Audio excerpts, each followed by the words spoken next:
so much for joining me. I'm so excited to spend some quality time with you tonight. And thanks for choosing me to help you fall fast asleep. I'm very grateful.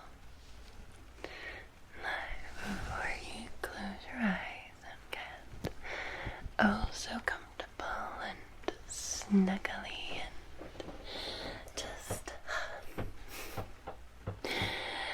happy and warm and all those really good things, I want to show you something that's been making me feel really, really good, especially as we come into our autumn months. Let me show you if you just look right here.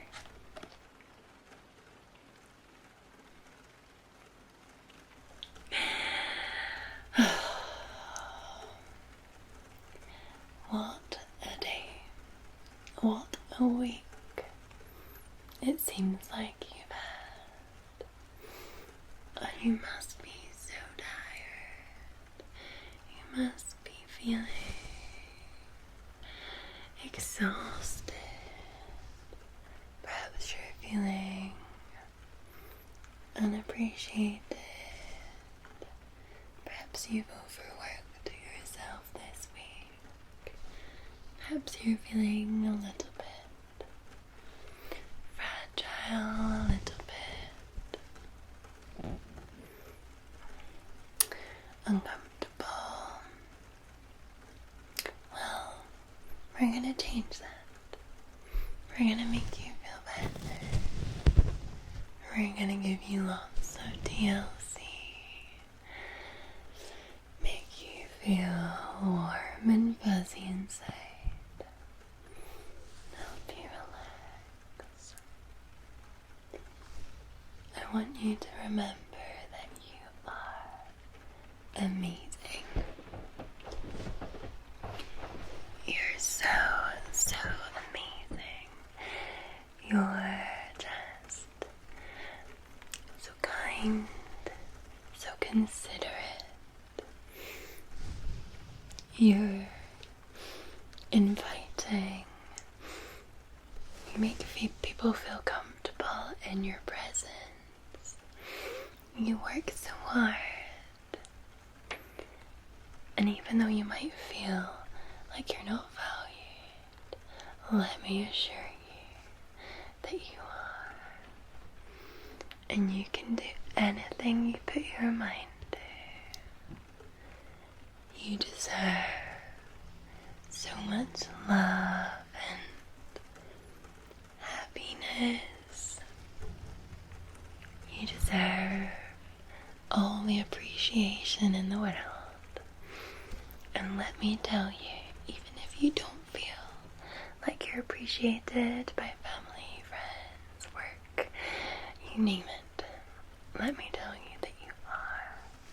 I appreciate you. Your friends, your family, your work colleagues, they all appreciate you. They all love you for who you are. Sometimes they just don't show it, but they do.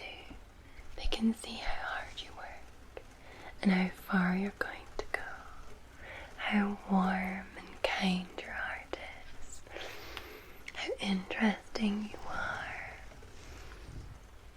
You're beautiful, handsome, kind and funny.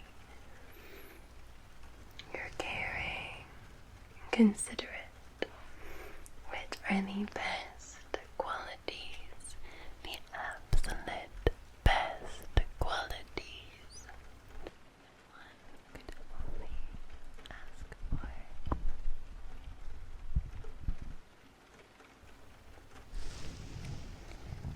You're so loved. So loved. Okay? Don't forget it. I trust you won't. Keep that chin held high. Keep your mind focused on the end prize, whatever that is. It could be simply getting out of bed on time in the morning, or maybe something like getting your next job promotion. Keep your head in the game, your eye on the ball, your mind focused, because you can do anything you put your mind to. I'm a really big believer of that. Unless you decide that you want to fly, but you can go on a plane.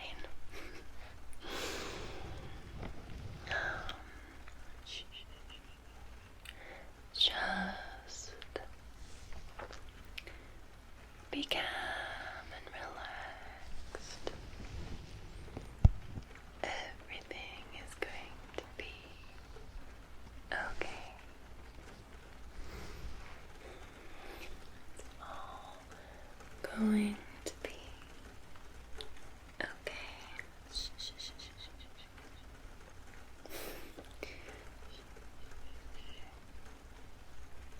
You are very, very loved. Very, very, very, very loved. Okay. Very, very, very loved. Very loved. Very loved. Very loved. So, I'm just gonna sit back slightly. I hope that's okay. My bed is awfully creaky. I hope you can hear me okay.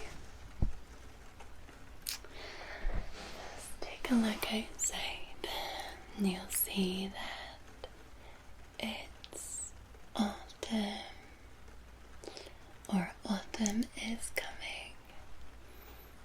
The weather is changing. I mentioned a few weeks ago how much I love this time of year, and we've been so very blessed as of late here in Scotland to experience the soft, crisp air, the changing of colours across the skyline. We have so many trees here. The air has been crisp and clear. It's been a number of clear days. I love this time of year. It's just so nice. It's cooling down quite quickly, so sometimes even though it's sunny, it's deceiving. You think you can wear a t-shirt when in fact you need a jacket. And I noticed in the store, I was in Starbucks the other day, and they have their pumpkin spiced lattes all ready to order, which is so nice. Autumn reminds me of New York City on a rainy day. A cafe with a coffee and a book. Taking some time to yourself before the busy season arrives. I think autumn's a little more slow-paced. You've had your summer, your time off, your time to relax and rejuvenate, and now it's time for yourself to focus, to plan, to see where things are coming into the end of the year. I find I can sleep better because it's not so sunny in the mornings. It doesn't wake me up too much. Although my darling doggies are waking me up a lot. Because it's been dry, you might hear in the background some lawnmowers, people doing the last of their mowing before the cold spell starts. It tends to start here a lot earlier than perhaps elsewhere. That's okay. But it's definitely that time. It's definitely coming. Before we know it, it will be dark really early and really late mornings. It'll be harder to get out of bed. That's always my issue. Is that when it's dark, I just want to stay wrapped up, especially when it's cold. So it'll be hot water bottle weather. I've got some hot water bottles, but I'd love a few more. The ones that I've got are beginning to run a little ragged, so I could definitely do with stocking up on hot water bottles. I just love it though. I love this time of year. I might even get new bedding. This is actually Christmas bedding, believe it or not. So if you look closely, they're white. There's actually a little Christmas trees. Maybe I'll get something orangey or full of pumpkins. I love decorating the house with pumpkins in autumn. It's so good. I just wanted to spend a little bit of time talking about autumn because I find it cozy. I find it, I don't know, I like to listen to it. I like to listen to seasons changing. So I just wanted to do that for you. Now, I trust that you are all cuddled up, safe and sound in bed. So I have a sleep tea for you.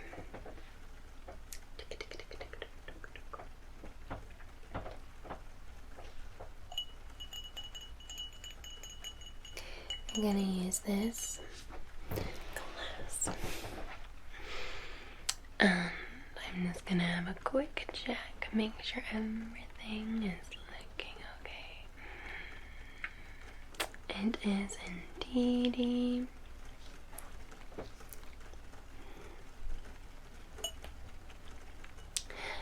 So I'm gonna pick your sleep tea today.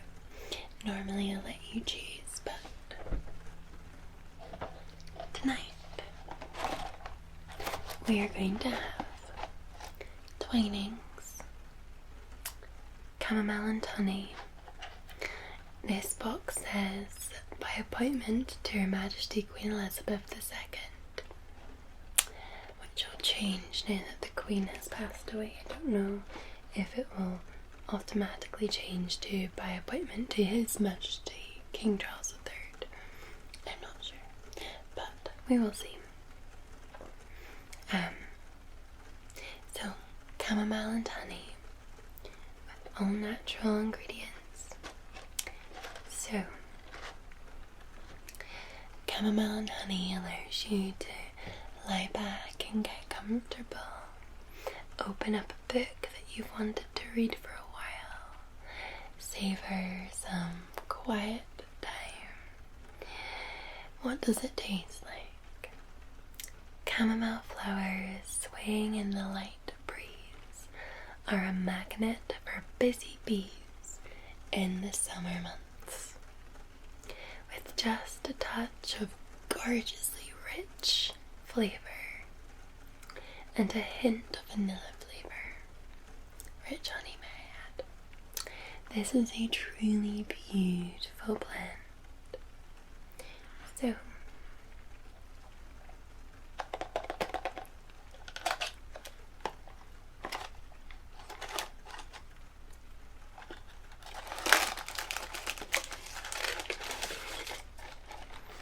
oh my goodness. It smells beautifully sweet.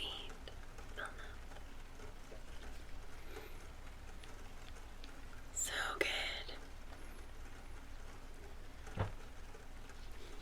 That will taste like heaven. It really does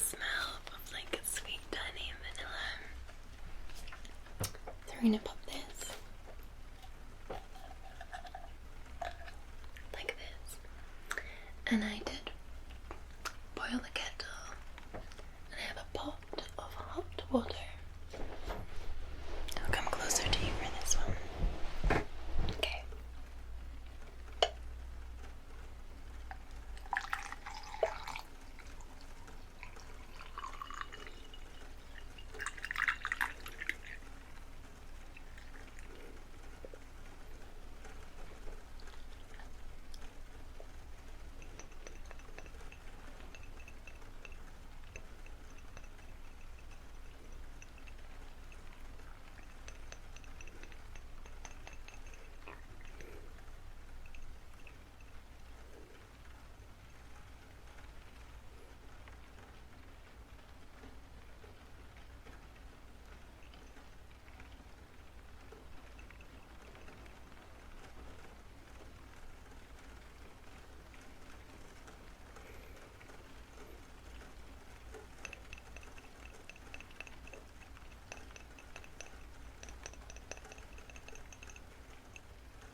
I will set this beside you,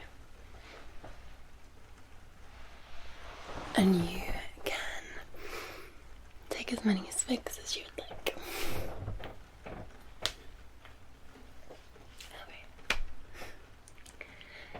Okay, I think, excuse me, I think you would benefit from an up-close and cozy scalp massage. Oh, I've got this to try first.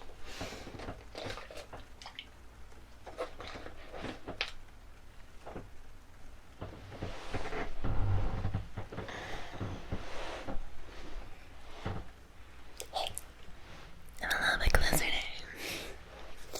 Right, so I have this to try first. Goodness me, all the planes today. And I managed to get this here is a little sample of something called Snow Fairy. Sweep the iconic scented lotion over your skin and feel the power of the Snow Fairy. So let's try this on you.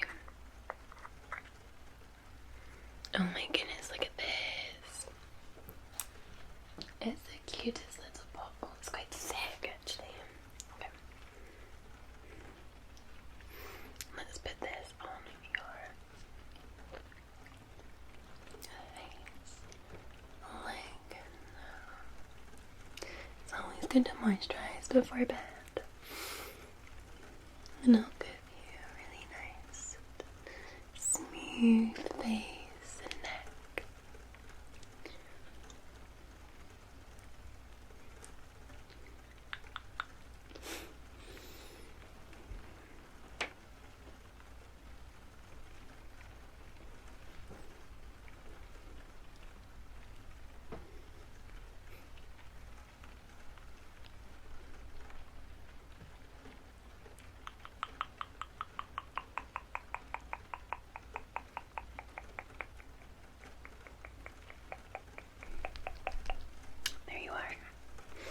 Now for that sleepy massage, I'm gonna pop this on your head.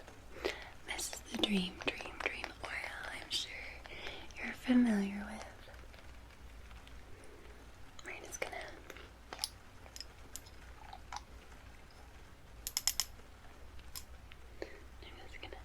tick.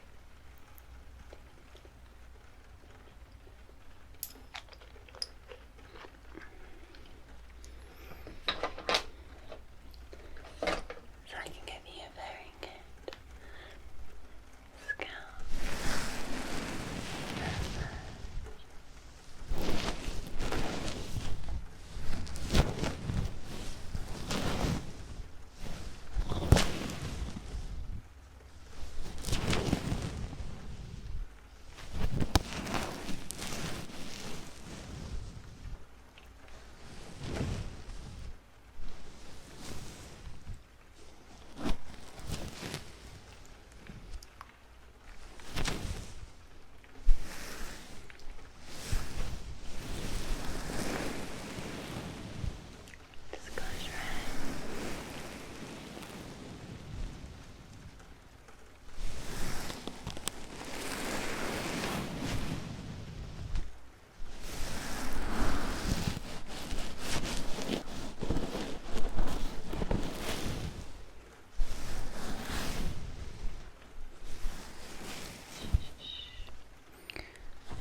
let me find you a bedtime story.